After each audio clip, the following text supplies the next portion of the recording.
the last few weeks, we have discussed in extensive fashion Shraddha and Bhakti, and emphasized the value of listening to the presentations first, because what the teacher is trying to share with you is the knowledge that he has gained from the scriptures through his enlightened teachers. And even though it may differ from your preconceived notions or understanding, it may be appropriate for you to reflect on his teachings and reassess as to what direction you want to go. I emphasize the value of listening to it very carefully. And then after Shravanam is a part of Mananam. And that's the time we were discussing in great detail how one should do the Manana. And I remembered one of the verses from Ganapati Upanishad. It's the 11th verse. Brahmaji is teaching Ashulayan, and he says, Atmanam arini krutva pranamam cha uttararanim jnana nimarthana abhyasat pasham dahati pandita. So what you do is create your own opinion, your judgments, what your thinking is. That means your ego as a bottom arani. I don't know if we understand arani means or not. Typically, if you want to call it, we take a wooden block and make a hexagonal carving into it. So you got edges coming out. And then that is your ego, all the different thoughts that you have.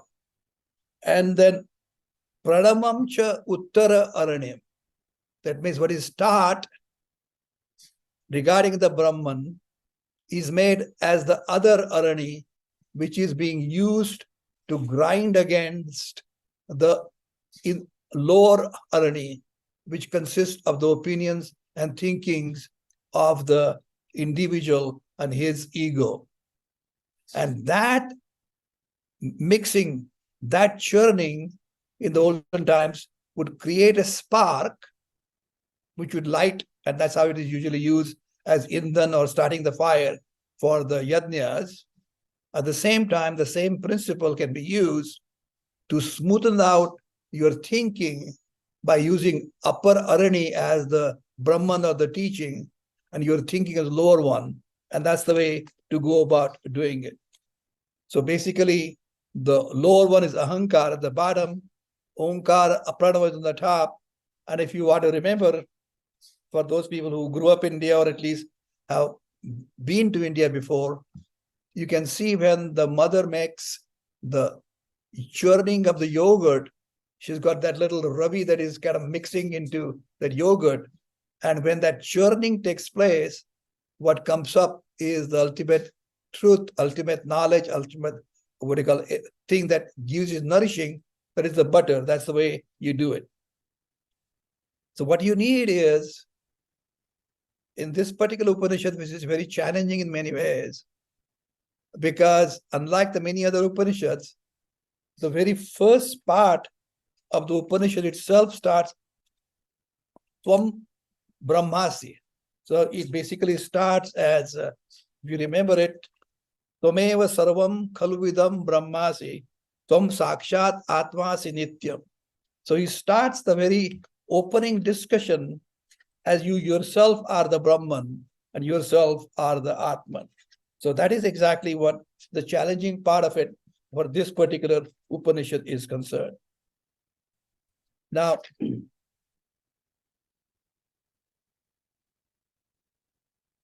when you start churning in this particular fashion, what you need to create is a full understanding of Brahman. For example, when a teacher says an apple, automatically an image of an apple appears in front of your eyes.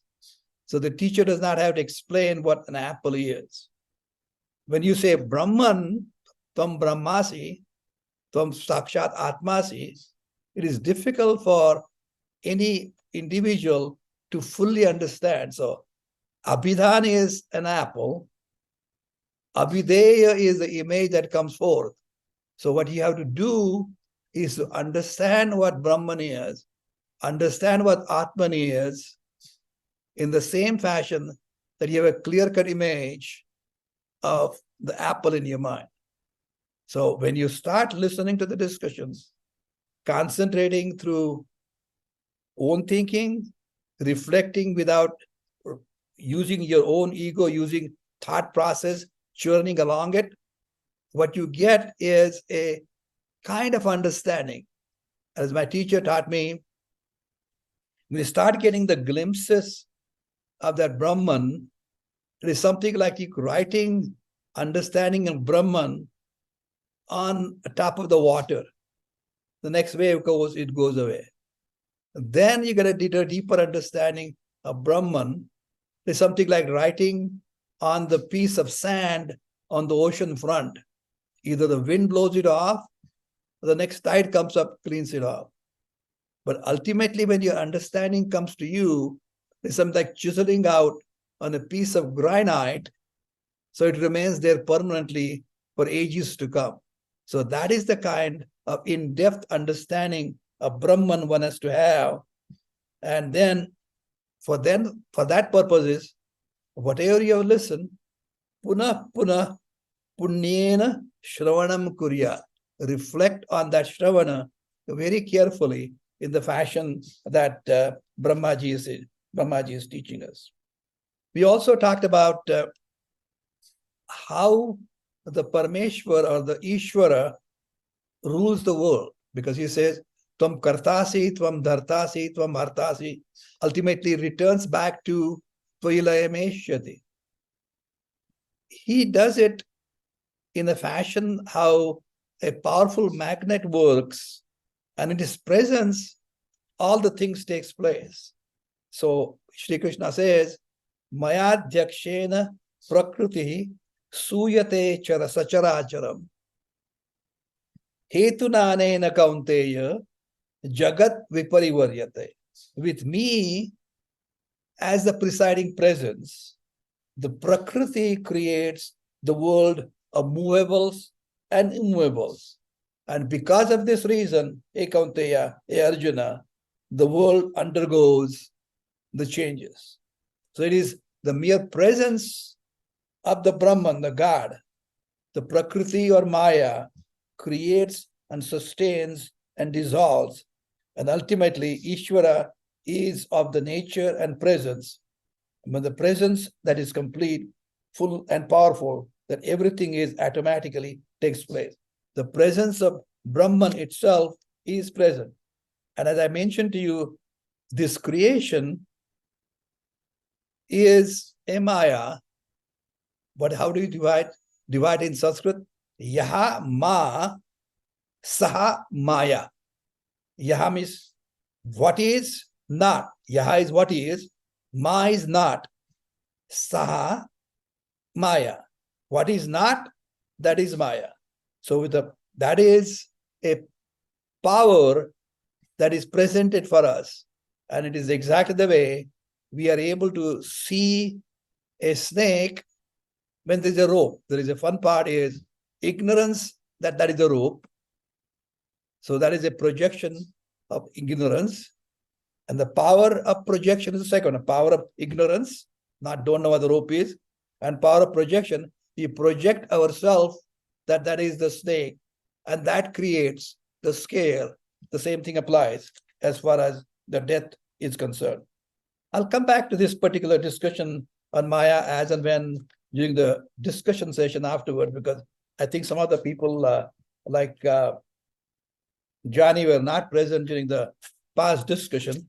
So I'll go on to the discussing the newer aspects this time and go from there on. If I remember correctly, we finished last time one keyword, Sarvam Jagadam Tvatto Jayate, Sarvanjanam Tvattashtistasi, Sarvanjaganam Tvayi Layameshati, Sarvanjaganam Tvayi Pratyeti. And then the next one is Tvam Bhumi Apaha Analaha Anilaha Nabha. Your earth, waters, the fire, air, and space.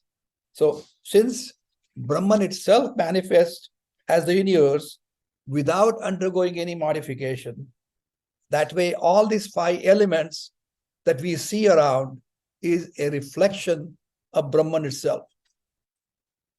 Now these five basic elements basically go from gross to relatively subtle, starting with the grossest being the earth, the apapani, water, then of course the fire, air, and the space.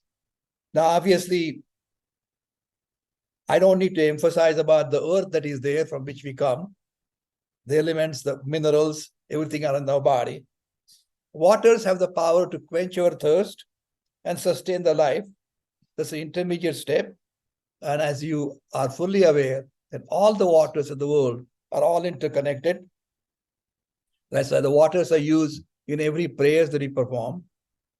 Next is fire, which is recommended by Vedas in every worship.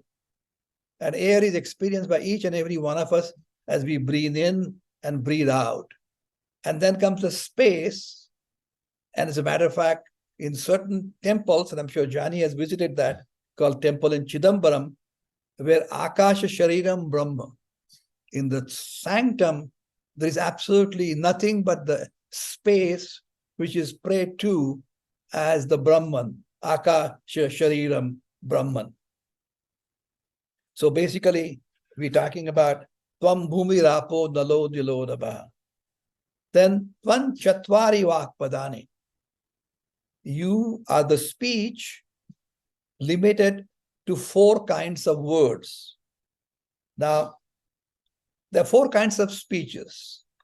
3 of them are hidden in the cave of the intellect, and common people usually don't use them or think about it. And the 4th variety is the one we are all familiar with, and that's the one we use to speak. But what are those 4 different kinds of speeches? First speech is called para kind of a speech, P-A-R-A, para. It is unmanifest and undifferentiated power of the speech, which is latent in all human beings, is located in the base of the backbone, power center called Mooladhara power center. So the speech that comes up from Mooladhara center is called para. The second kind of speech is called Pashyanti. The same power colored or differentiated by a specific emotion of the mind. As a person speaks, the power moves upwards to power center located around the navel, known as Manipur center, and there it gets associated with emotions of the mind.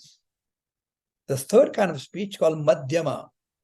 The same power influenced by the intellect, further influenced by the power center at the heart, and the heart center is called Anahata. And the final speech is called Vaikari, the final spoken word. The power reaches the throat, called Vishuddhi. So the final spoken word is the ultimate physio-psychic apparatus of that individual coming up the throat and the voice box. So the ideal speech, if you really want to speak, should be truthful, arise from the very bottom Mooladhara center, acquire emotions and intellectual analysis at Manipur and Anahat centers before being delivered. And those who are involved in regular yogic practices are often able to bring forth all these powers of the words. So they are able to express the words and they are inspiring to the people because he's bringing all the strength right from the bottom, from the sacrum coccyx, Mooladhara chakra, all the way to his throat. So basically these are Tvan Chatvari Vakpadani.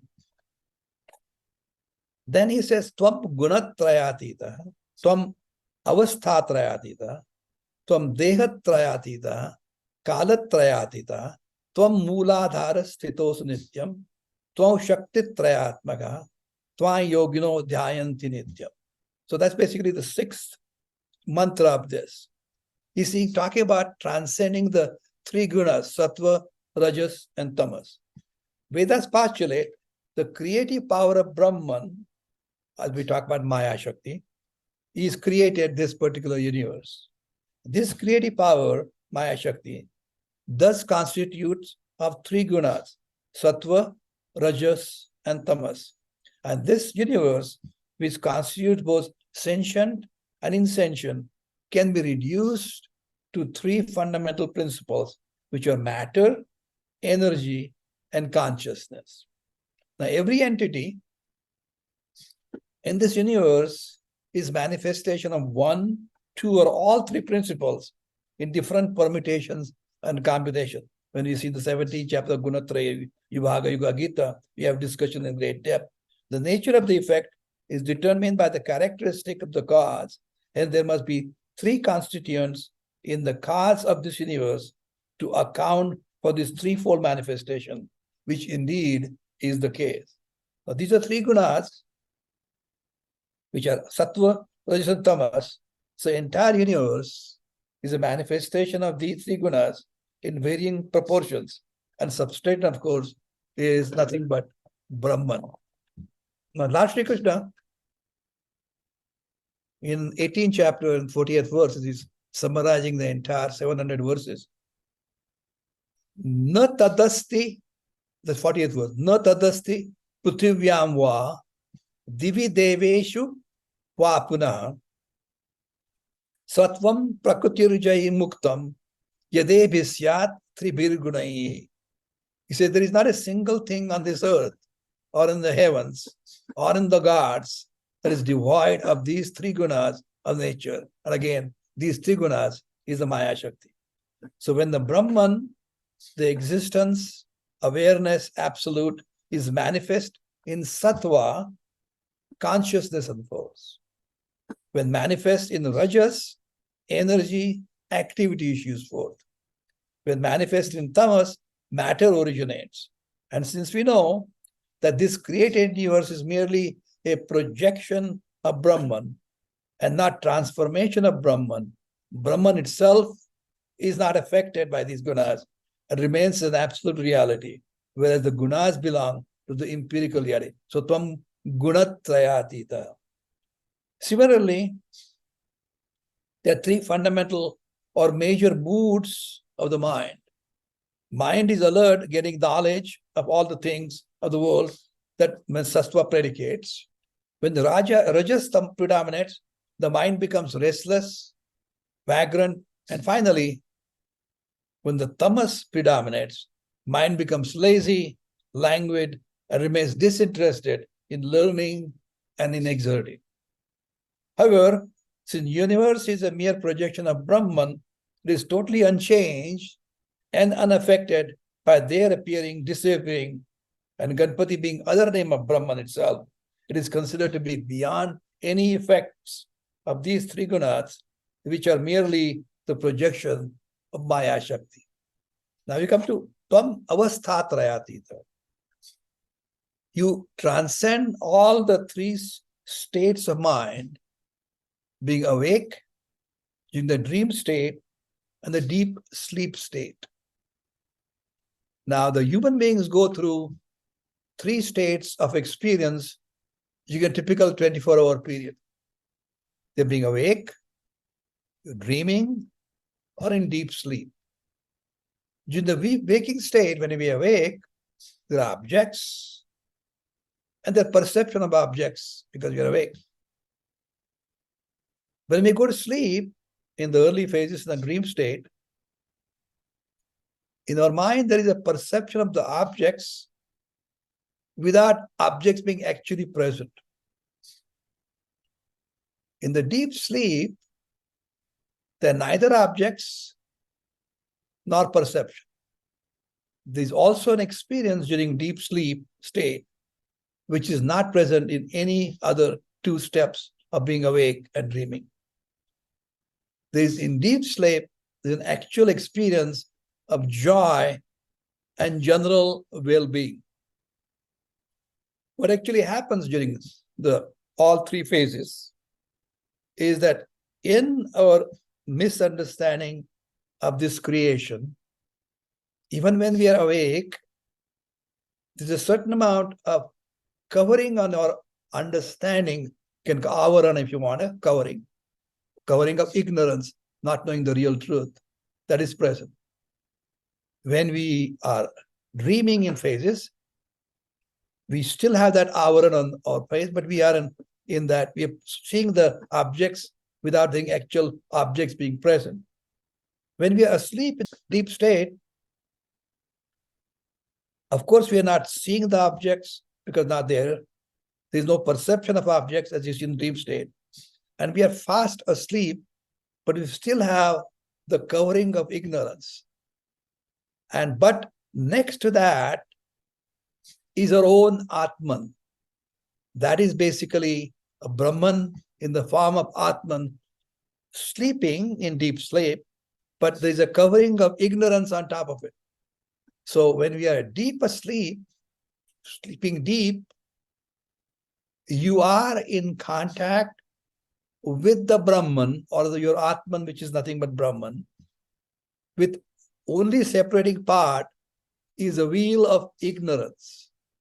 And that's the reason you feel refreshed, because you are getting the happiness, the joy, and you're getting recharged during that time.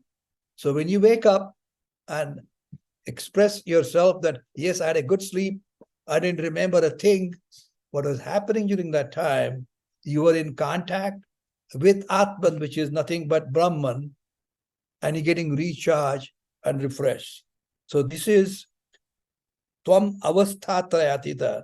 So we, during the deep sleep, we're not aware of conscious world of objects and their perceptions as we are in the waking state. And of course, that's the reason why we are avastha trayatita. And these all three phases, being awake, a dream state, or during a deep sleep state, we are always illuminated by the awareness. The essential content of any experience is nothing but awareness. Just the initial essential content of any ornament is gold, and essential content of any wave is nothing but water. So that awareness, water, and gold will be able to understand is basically understanding, simulating what Brahman would be. The Atman illuminating the three mental states is one non-negotiable: existence, awareness, and absolute. Atman includes all three states, but in addition, it transcends them. Time and space are only mental categories. They limit the mental modifications and also the things objectified by such ever-changing modification.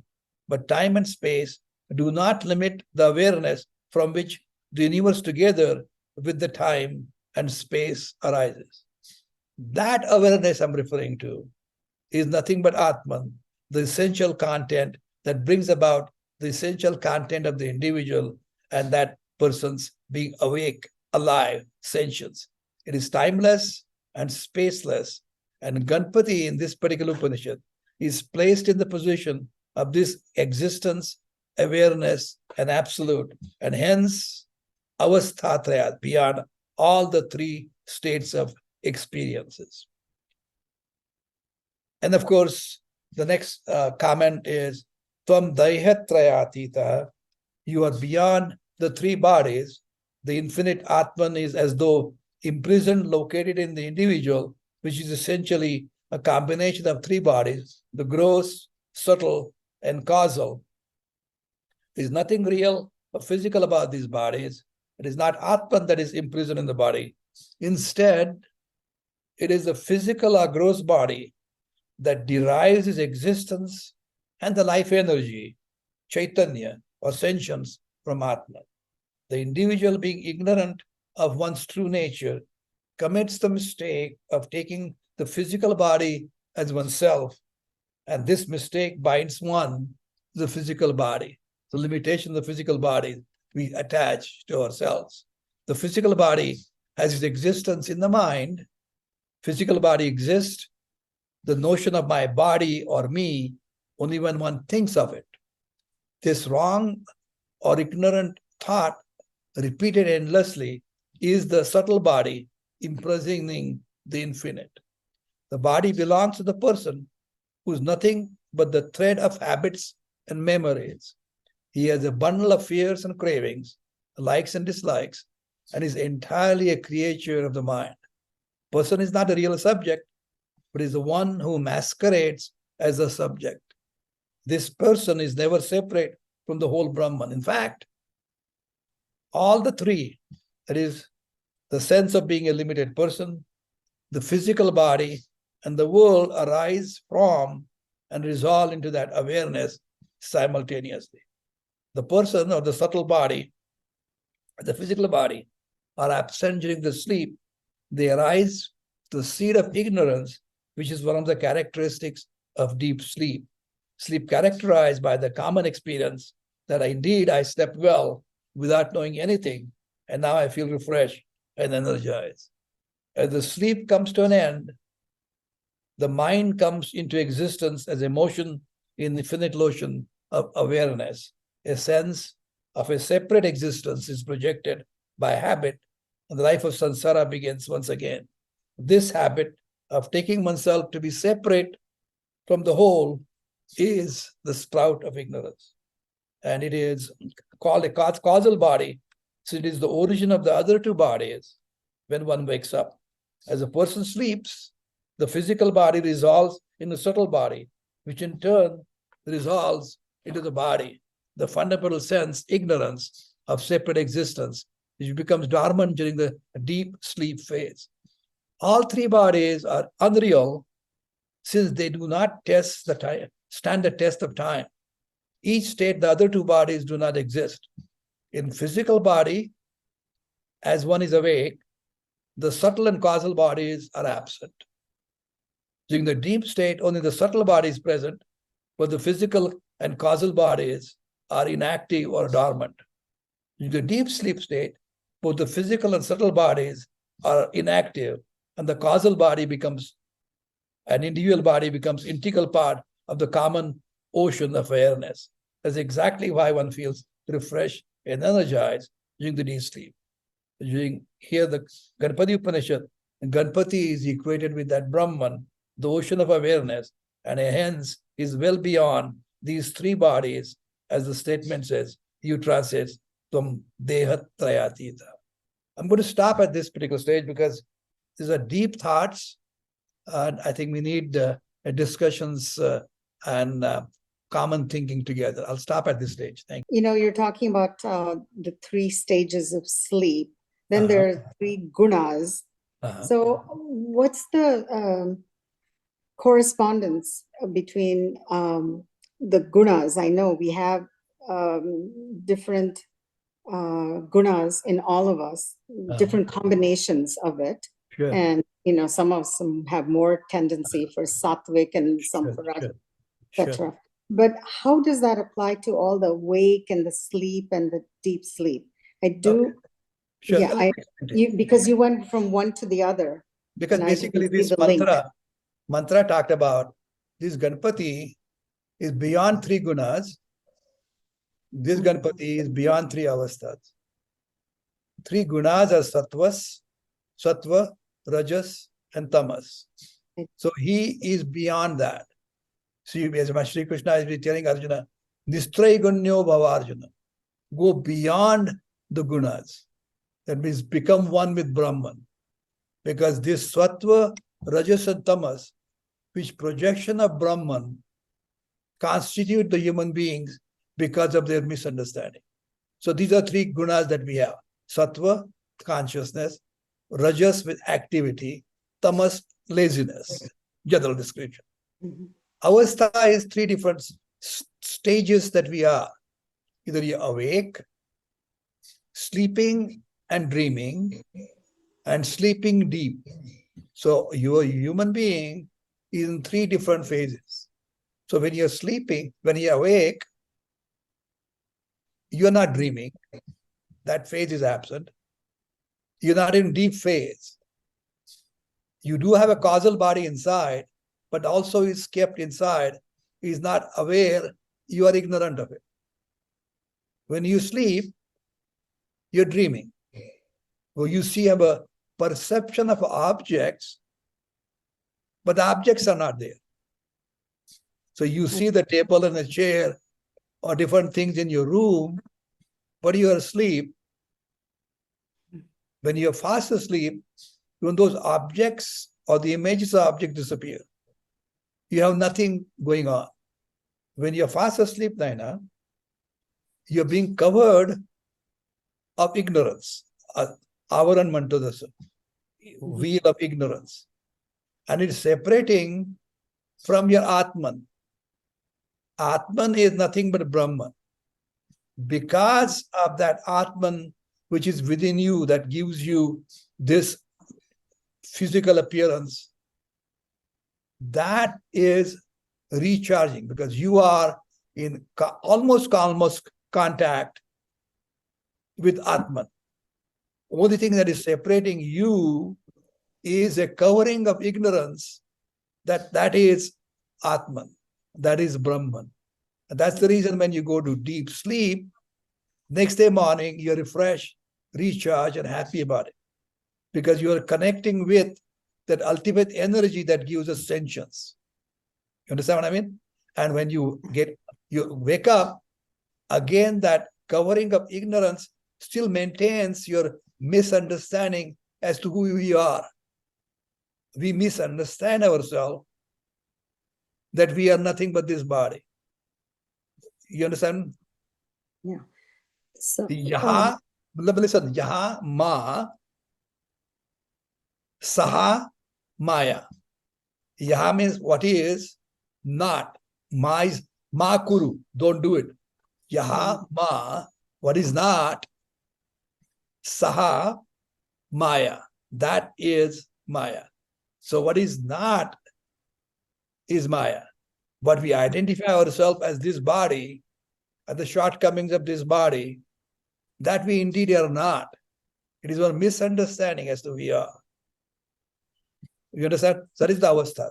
I hope I'm making it clear. We are more in touch with Brahman and Atman and everything in our deep, deep state of sleep then, and not in our wakeful time. Yeah, because we are covered with misunderstanding to the nth degree. We are so engrossed with outside. That's the real thing that we think. We forget who we really are. Mm-hmm.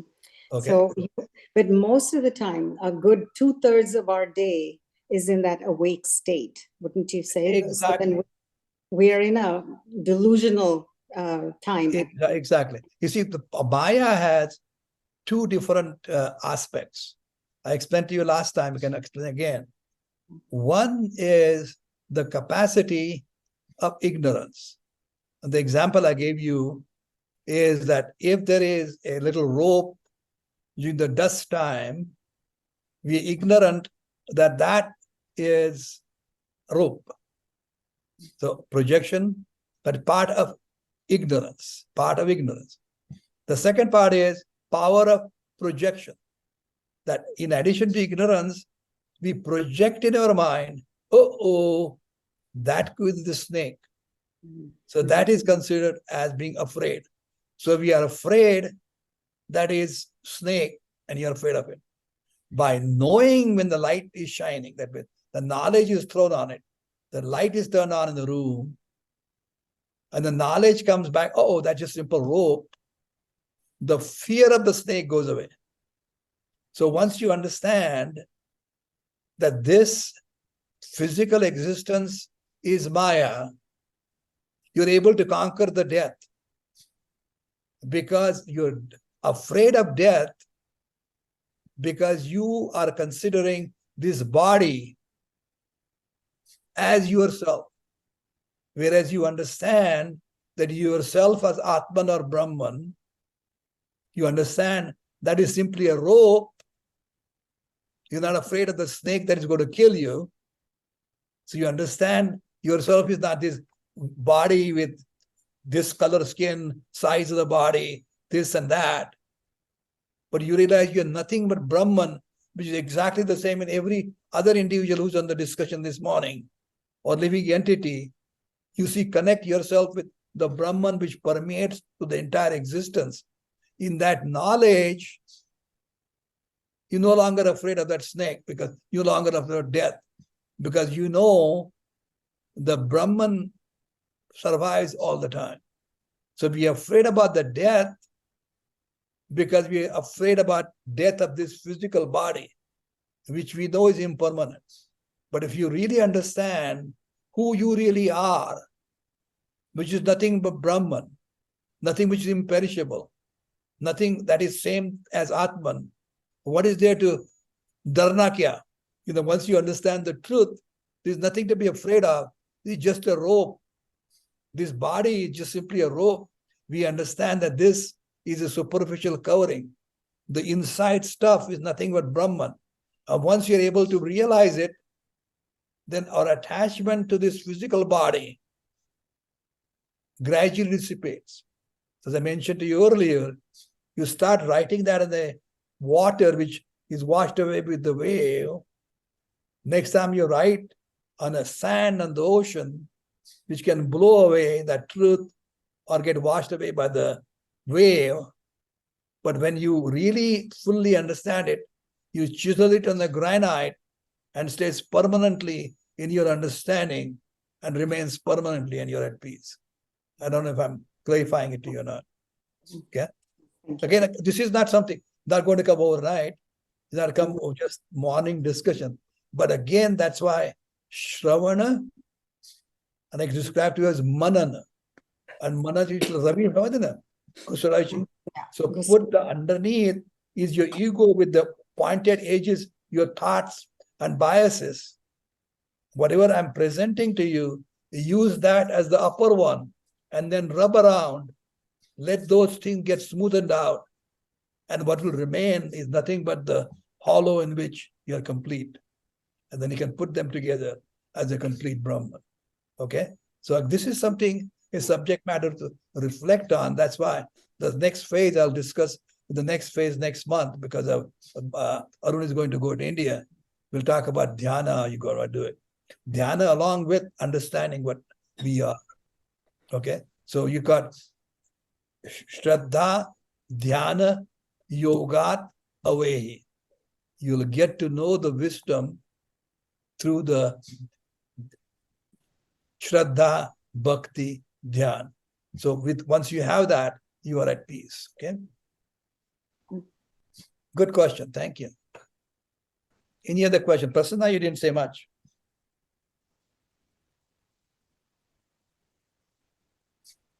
No, I don't have any question, just a caution. You mentioned that you're not afraid of death because death happens to the body and not to the Atman that is within. Mm-hmm. And I hope that does not give you permission to abuse your body. You see what I mean? I understand it. Yeah. Doctor, I abuse my body. That's not me. I am Atman. This is only a covering. And I'm not afraid of death because death happens to this body. Does that give me the right, the privilege, or the right to abuse it? I don't think so. That's not what it says. Well, basically, we're talking about since you have taken a sansar marga, when you got married with Usha, you take 4 vows.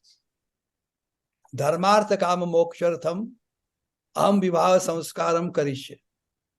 So you took the vows that you will undertake a life of living righteously, creating the security, and making sure there is a righteousness, dharma, artha, and of course enjoy the pleasures. But pleasures does not mean indulgence. You make sure you protect your body appropriately. But having realized those 3 basic goals in samsari, Never forget the fourth and perhaps the most important goal of moksha, mucha. Mucha means being released, releasing from misunderstanding who you really are. So you got living life righteously, getting the security of friends and basic survival things that you need, enjoying the pleasures without indulging and abusing your body, but maintaining the ultimate goal of the human existence is sansari, that is moksha, liberation of sense of limitations, liberation of sense of shortcomings, liberation of anything that I'm missing, because you got everything with you in the form of Brahman, because that is your true nature. You're not abusing it. I never mentioned any time abusing the body. But I'm trying to say what is more important is to realize who we really are. Not that the body is not important, but it's not as important as your true nature, which is Brahman. No, I didn't mean to say that you said it. I said it's possible for some people to misinterpret it. That's what I said. I understand. I'm glad you raised that point because I was able to make a comment on that. Absolutely. I had a related question that has Absolutely, John. Good, Johnny. with the kind of living in the ordinary world. These discussions are very ethereal and they don't really take the body into account very much. And there are some very striking findings that I find difficult to reconcile with this. Mm-hmm. So one is the now well-established principle that a great deal, probably everything that has to do with the physical body is related to our genes. And our genes are manipulable, right? It's not just that you inherit genes from your parents, but there are now all kinds of techniques for modifying specific genes. And sometimes, they're used a great deal in plants, but there have been suggestions that in humans, if you know that there is a genetic defect in an embryo, you can correct that externally by manipulating a gene. Mm-hmm. So the kind of person who comes into the world is tied to the genetic composition. That's one thing. The other is that our emotions are very much tied to the functioning of our brains. And there was a study published recently, or kind of a public account of an ongoing investigation about people who are terribly, terribly depressed. And no psychotherapy helps, and no medication helps. And what has been found is that for each such person, there is a particular kind of electrical stimulation of the brain that can relieve that horrible overriding depression, that entire inner state, right? Very physical. You're electrically stimulating cells in the brain. So how do you bring together these kinds of observations with the traditional wisdom? Well, I think your observations are right. These changes that we're talking about, genetic modifications to bring a healthy child, that is a scientific discovery where the person is able to live a reasonably normal life as a human being. As for electrical stimuli to change the depressive tendencies of a human being, also is trying to create a human being into a more functional state of existence. Yeah. Again, with all those changes, even if you take your car to a mechanic and get the car fixed, that car is only going to take you from point A to point B. The body is going to perform certain functions. This human body has to be used along with the apparatus given by God in the form of brain to go deeper to understand who we really are. Because even if we think that we bring back our body and mind to a near normal level, we're still talking about the mind and body, but really not going deep into who we really are. Because really speaking, Everything that you're talking, you're a scientific mind, brilliant scientific mind. We're talking about improving our body, improving the so-called mind, but really we're talking about something to go well beyond it. We're talking about something that creates and sustains the mind. And what I'm trying to emphasize is the vision of the sages is that we are much more than this physical body or this intelligent mind that we ascribe it to be. We are much deeper than that. And what the teachings of these scholars has been that we are, and we are able to reconnect and find the kind of lasting peace in this physical body while we are alive. With the knowledge as to what our true nature is, a person is really at peace, Atmanya Atmanatishta. Having known the true nature of Atman, he is no longer afraid of the physical death. He continues to perform exactly the same activity he or she does while alive, because it's a privilege to be born and helping others and reconnecting with other entities with the same origin or the same appearance of the same Brahman. So we continue to do the activity that God has privileged us to do, but without forgetting the fact who we really are. And just as you go in the nature and find identity, your own identity, with the beautiful birds pictures that you share with us, beautiful pictures of the nature that you see yourself and feel peaceful. That is because you identify yourself with the divinity that is expressed in them. The reason why you love your daughter, Johnny, is because you see yourself in her. What I'm trying to emphasize during these discussions is that we have to love one another, whether it be living human beings, family, friends, animals, or birds, in the knowledge, with understanding that living entities are none different than ourselves in different physical expression. And once we have that clear understanding, you are very much at peace, because you are attuned, because you are in the forest, you are connected with it, because you are connected with your own inner nature, with the nature of those trees or the animals, which are none other than the expression of Brahman. So your question is good, but only improves the physical aspect of it. Again, everybody has to do it on his own. Yeah. Do you suppose it is possible to gain that understanding if your brain is not functioning correctly? In other words, yes. interesting. Because the thing is, even if the brain is not functioning, the substratum is the same. Mhm. So you're not getting, you are fixing the car I mentioned.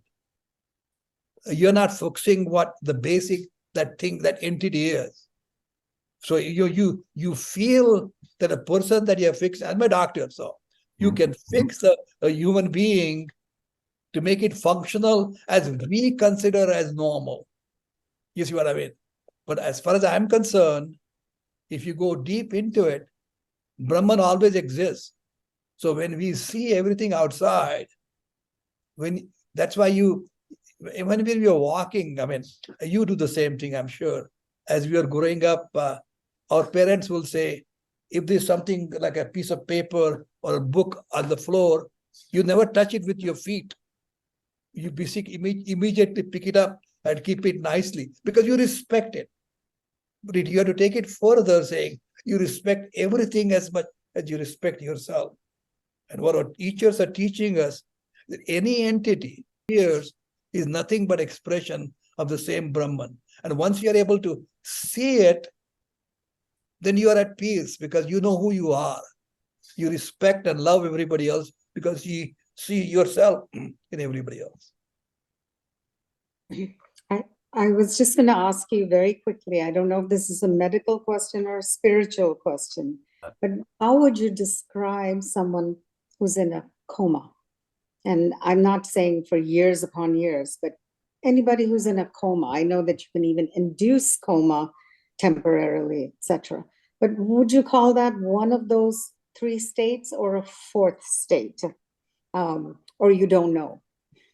Well, I Or think you can split and try to put in particular phase, but you're creating a deep sleep state at that particular time because you're creating an artificial sleep state so that that person does not know who he or she is. Basically, you're doing it like putting a car in suspension up higher up so you can fix the different aspects of the car. So you're creating a mental condition of that individual so the doctors can fix other entities in the body. So this is basically a suspended animation, you want to call it, suspended light part of it. But the person is still living in that particular phase. So I don't know if it's answering your question or not. Yeah. That's kind of splitting the hair. So Personally, I feel that the example of rope and snake creates a little more confusion in my mind than a mirage, because in rope and snake there is still a physical form of the rope Okay. that we are mistaking as the snake, whereas Uh-huh. in a mirage there is nothing but you see water. Uh-huh. So in that sense, I think the projecting power of Maya is somewhat like a mirage where there is really no form, but it can create the perception of forms without anything being there. I think you're absolutely right. Absolutely right. The thing is, the idea behind it is we're talking about being ignorant and power of projection. Because we are ignorant that appearance is water or misunderstanding and hence ignorance. And you project that particular entity as water. So you projected that appearance as water. That means power of projection. And ignorance in the sense that that particular thing, appearance, is water. So ignorance and projection. The reason I took rope, that is described in the Vedas, because that is something that we can actually touch it and feel it and see it. So that when you are able to see something, it's easy to understand that I misunderstood. I was ignorant that that was a rope. Ignorant that was a rope. I didn't see it quite clearly. So I think both your example of mirage is clearer, but at the same time, I'm trying to use a simple example because not everybody is able to see the mirage and understand it fully. Rope is present in everybody's home. So that's what and besides being afraid of the snake, that's why I was trying to bring it in the form of understanding the death, because we're afraid of death, and I brought the snake next to the death. Understand that your Brahman, which is permanent, never goes away. By knowing ignorance that your body never dies because you're Brahman, you take that ignorance away. So knowledge gives you the knowledge that as a rope, knowledge that you're Brahman, and the fear of snake and the fear of death goes away. Your example of mirage is perfect. By the way, that's correct. The second thing about what Prasanna ji had raised the question about, so do we get the right to abuse our body? So, you know, my thoughts on this, and again, I always feel like, you know, lahan tondi mota gas, but I'm still stupid enough to voice it. But Bala devi subhashitam mrayam, so you're not Bala anymore. So, you know, like in Bhagavad Gita, there is a stepwise process delineated by Shri Krishna about advancing to a higher level of understanding. So there is Shama, Dama, all those rules you follow till you get to a better understanding of, you know, to reach that Sthita Prajna state. You have gone through all these disciplines of living a righteous life and everything. Now, once you get to the Sthita Prajna state, the very clearly written in the Gita that you still continue that behavior, even though you don't have to, because other people are going to follow you. Somebody is watching, and they will be, that Sthita Prajna is a role model. So even though there is no real need, he has known that there is nothing like body, nothing like, you know, everything is projectile. He still continues to live with those rules because there is somebody else following in the footsteps. That was the second thought.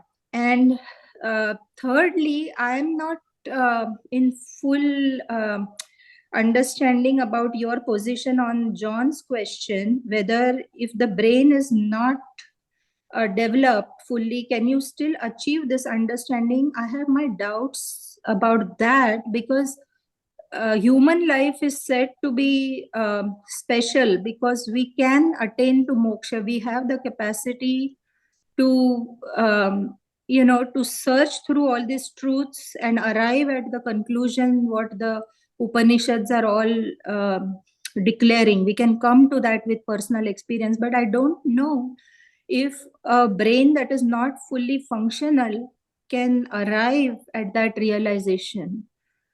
I'm not so sure, I think that thing is about brain. I think we'll leave it alone because we still don't have the full understanding of our physical body.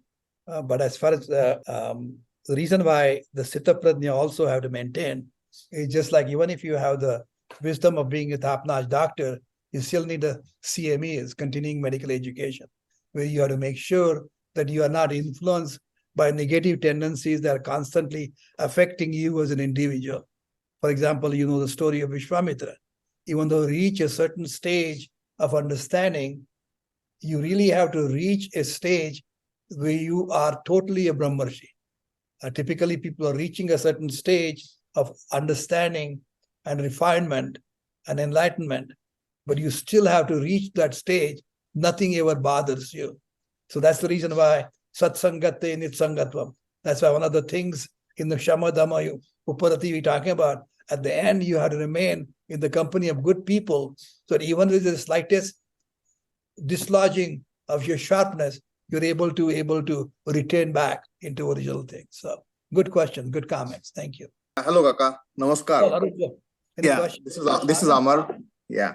Go on. So I like that the steps to getting to moksha, or like getting those glimpses, the writing on the water, writing on the sand, and then finally etching it on the granite.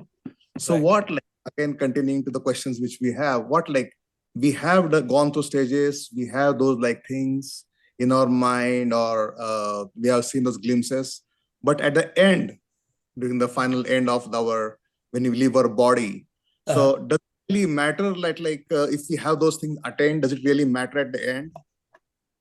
Well, as a matter of fact, good question, Amar. But once you understand who you really are, you're not attached to your body anymore. You understand what I'm saying? You Yeah. realize who you really are.